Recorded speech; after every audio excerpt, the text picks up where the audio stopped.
Hello guys, hey, it's Dale Walker again. I'm back in the dyno room. I'm not dynoing today, but I'm going to pull the whole back end of this bike apart and remove the ECU and unbolt and remove the rear stock fender assembly for the tidy tail I bought from T-Rex.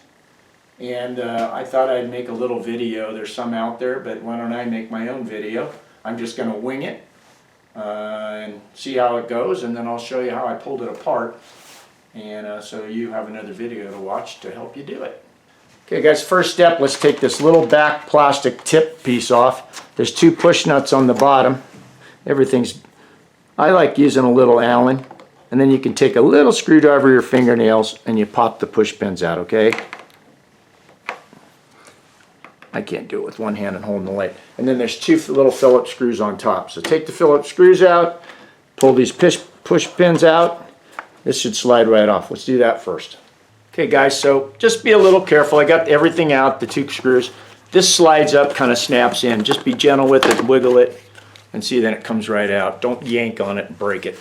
That's how that works. Okay guys, so here's your two side panels here. Let's just see, I think this screw, this screw, this screw, this screw. Then we're going to pop the cable holder up for the key, rotate it around and pull it out of the slot like a throttle, and just let this dangle in midair. Let me get to that point, and then I'll wiggle this and let's see how this comes off. Be right back. Okay guys, these two front screws go into a weld nut, you know, a rubber grommet with threads in it that squeezes. So this one came right out, this one just spun. So just get your finger in here and hold against the weld nut, and it's not under a lot of pressure once it breaks loose, and that way it will unthread for you and you get it out of there. It was just spinning on me. Just a tip. Okay guys, this screw did break loose with the number 2 Phillips. Keep in mind, a Japanese bike or Japanese heads. This one is super tight, and if you just try to use a regular screwdriver on it, you're going to round it off. I have my old Honda tool, and see it's slightly bigger. It's between a 2 and a 3, but it's metric, and it's my T-handle, and I was able to push and break it loose. But you would strip it out. So if it's really tight, use an impact driver by hand. Pick the bit that fits it snug, and hold it snug, and give it a tap with a hammer to break it loose, right loose, and then you won't wreck your screw. Alright guys, don't just yank and pull on this. There's a little procedure here, and I'll show you what it is. I finally figured it out. I don't want to break it. You look down in here, you see that little tab way down in there, and that hole right here? Well, you got to pry with a screwdriver. Hang on. See if I can do this. My buddy's filming for me. See this little thing here? You get a screwdriver between the panel and it pops up off this little clip right here. Right there. See that clip? And then here there's a hole in the other piece of plastic. Here, see right in here? That's just gonna, you roll it out and those are gonna pop out. Do it right now, just like that. See? So this, hold it Kurt. This is a tough one because everything's black. Okay, right here, let me do it. Right here, see that? There's the hole for the one you have to pry, and these holes just locate it, and that is when you take the panel and you can watch them come out, and then you at the same time pull it and poop, it pop right out. Just go gentle and it'll do that. The main one is the first one right here that's a pain. Okay, before you go removing the left side, we got to pop this cable out. That's your key lock for this, that's your seat release. I wouldn't just, you could, but I'd use a screwdriver under here, gently pop it up, okay? Then we're gonna, just like unhooking a throttle cable, right? There. Okay, and then we're gonna release this nylon tie fastener, factory. It's a little ratchet, it's reusable. And then we're gonna do the same thing and remove the left panel. Okay guys, so the factory little nylon tie piece here, don't completely undo it and pull it out, then it's just a pain in the ass trying to get it back in. So you lift up on this tag gently, tab, with the little screwdriver and pull it up all the way. And just come out to like the last 1 or 2 notches, okay? Gives you enough slack. Hang on. And now you can just take this cable, it's gonna, you know, make it go kittywampus. That way you're ready to put it right back in there. Okay guys, so both little side panels are off, the rear tail's off.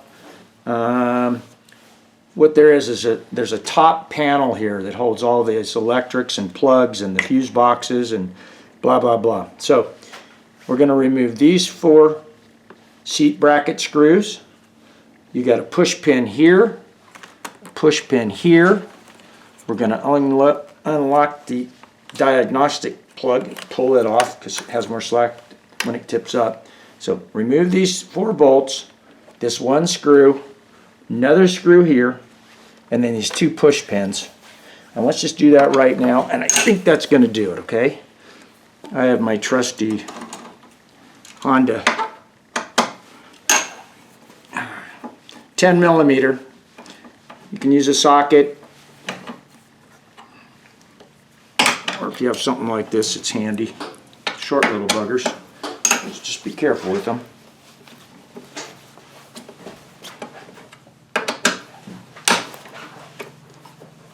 Don't lose them. Have a little container, put all this stuff in. And it's not that complicated, but if you have your cell phone or a small little camera, take pictures. Take pictures of it before you pull it apart. You know what screws went where. Okay, put them in a little container. Now this should just pull right off. It does. Set this on my bench. Okay, now we're going to find my screwdriver. And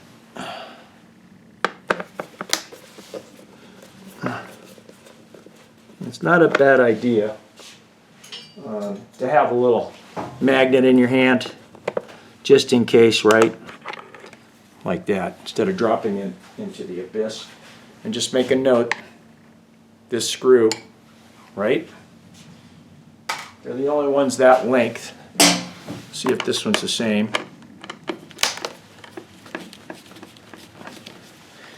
I don't like using screw guns on any of this stuff going into the plastic. I do everything by hand. Even then it gets shaky sometimes and easy to strip it. So there's that. Okay, so now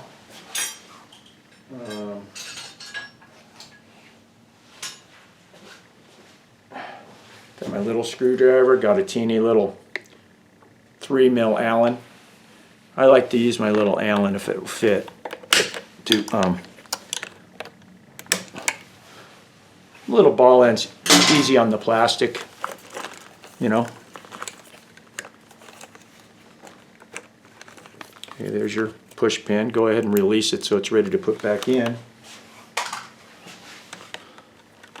Okay, there's the back one. Alright, so now let's just see if that's enough to pivot this up forward. I'm pretty sure. We may have to unplug all these wires here.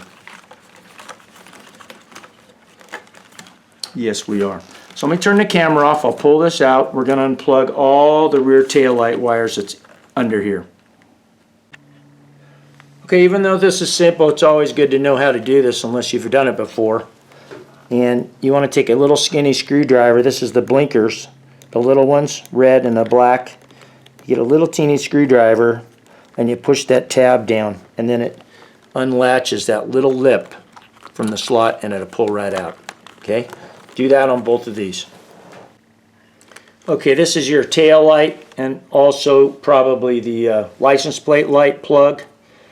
These do nothing. These are probably tip over sensors or something. Anyway, same thing. You get your screwdriver in between it, you push down right here, it makes it pivot down, and it unlatches that little tab right there and it pops right out. So now let's just keep the camera going here for a second. Set my stuff here. Now let's just see if this will come up.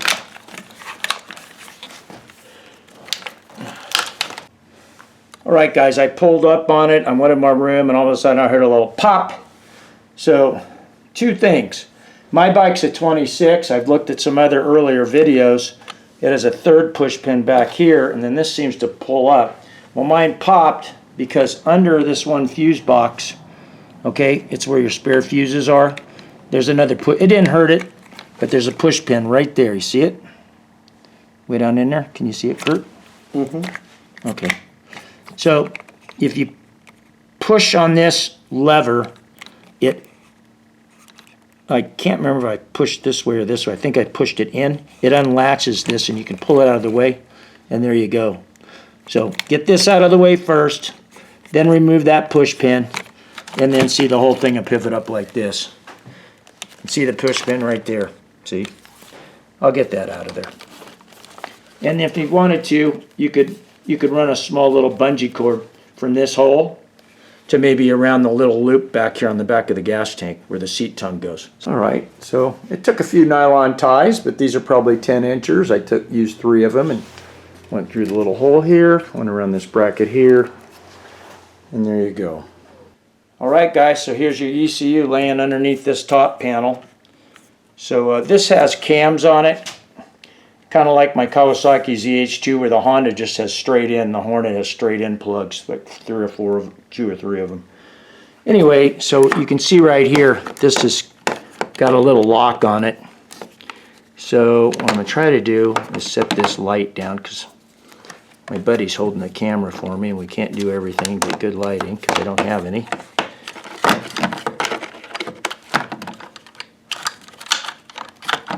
Well, hopefully you can see this. Can you hold that with your other hand, Kurt? There we go. Okay, so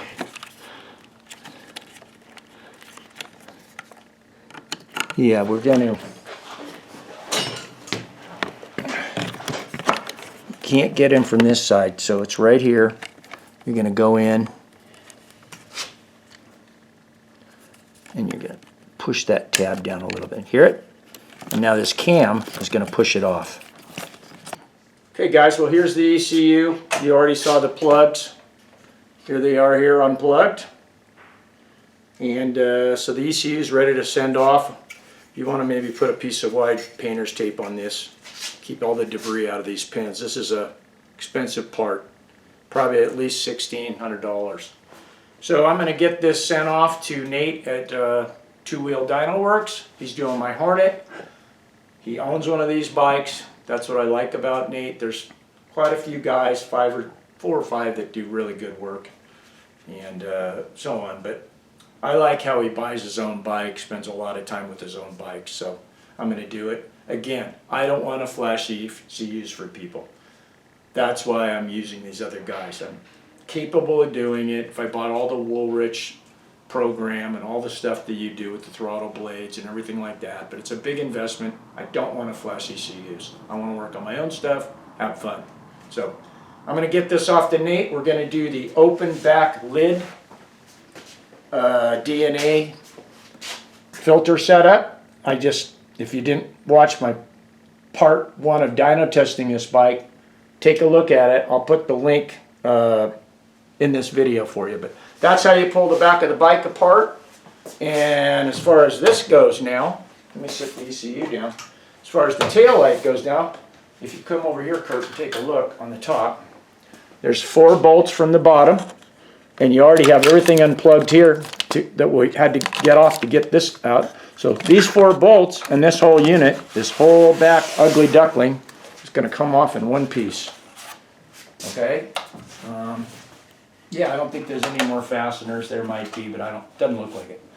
Anyway, this completes this little video. I thought it'd be neat to just show you. I know a lot of guys show you, but I think this is the most easiest way to do it without pulling all that other stuff apart and unplugging a million things. So you guys take care, and I want to thank you for watching, and please subscribe and give me a thumbs up if you can. Please comment how you like the video and all that good stuff. Hit the bell.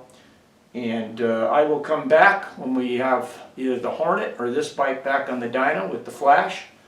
I might even do a video of me installing my rear tail tighting. So, but for now I'm going to go. That does this. That wraps up this one. Thank you very much. God bless you all. Thanks for watching. See ya.